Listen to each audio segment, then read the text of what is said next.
Thank you, Victoria.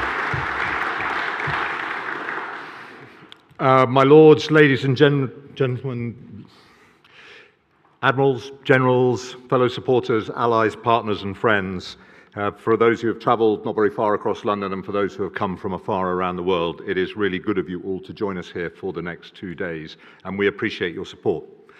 This is less of a keynote and more of a warm-up. What do we want to get out of the next couple of days? I think it's the truths about the contested and unstable, uncertain world we live in, which don't need rehearsal now or repetition necessarily, but we do need to think about what the response is of the maritime community to those challenges. And that is where today and tomorrow come in. Now, clearly, the organising thread around that will be, what does that mean for the Royal Navy? But this is not something we either do alone as a solo journey, or that we are going to solve on our own. And actually, it is through partnership with those that we will work together, partnership with those that we will think about what we're doing, and partnership with the broader maritime community that so much of the solution space and the forward thinking is that we want to engage ourselves. And so in thinking about sea power, we're not really thinking about naval power. What we're thinking about is, what does it mean for the United Kingdom as a maritime nation and our fellow nations around the world who share similar characteristics? What does it mean for us in the 21st century to be economically, societally, and defense resilient? And if there are challenges out there which are changing ahead of us, then well, how do we respond to that? And so I'm really grateful that in this conference we are bringing in voices from many communities, not just in the United Kingdom, but from around the world, to help us with that, understanding that. Clearly, we have the privilege of keynote speeches from our Secretary of State for Defense, and tomorrow from Anne-Marie Trevelyan, Minister for the Indo-Pacific in the Foreign Office. And we have a number of distinguished voices from around the world that will challenge us and give us alternative perspectives. That is the richness of debate, that we are trying to break out of an echo chamber and move into something that is more diverse.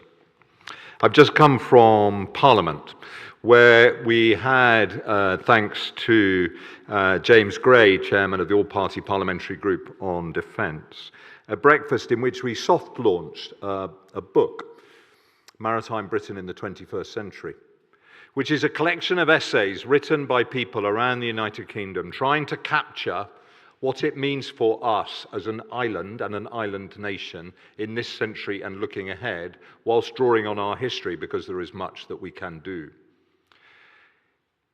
It is deliberately not a naval strategy book.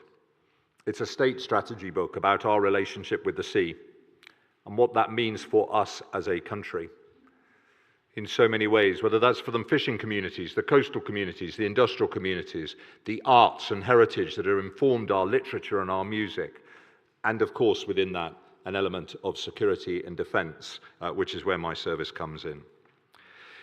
So it's a conversation that needs to be had because we are contested, we are being competed with, and in the words of one of the academics who spoke this morning, we are being coerced.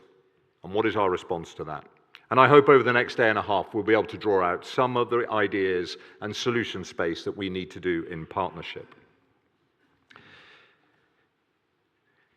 But the first of the voices I'm very proud to be able to introduce into the room, for a first, is the Secretary General of the International Maritime Organization. And I say a first because it is, to my knowledge, the first time that the office holder from the only United Nations organization headquartered here in London has actually spoken at a conference alongside the First Sea Lord.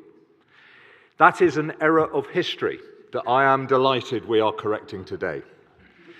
It is utterly bizarre that we have a conversation about upholding the rules-based international system, the rules-based international order, and yet the very heart of the maritime construct, the United Nations Convention of the Law on the Sea, which is overseen and monitored from here in London.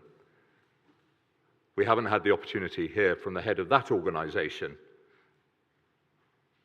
at this conference. His biography is very rich. It's available in the conference book, but what's more interesting is what he's going to have to say for us. Mr. Secretary General, you are extremely welcome. I pass the mic.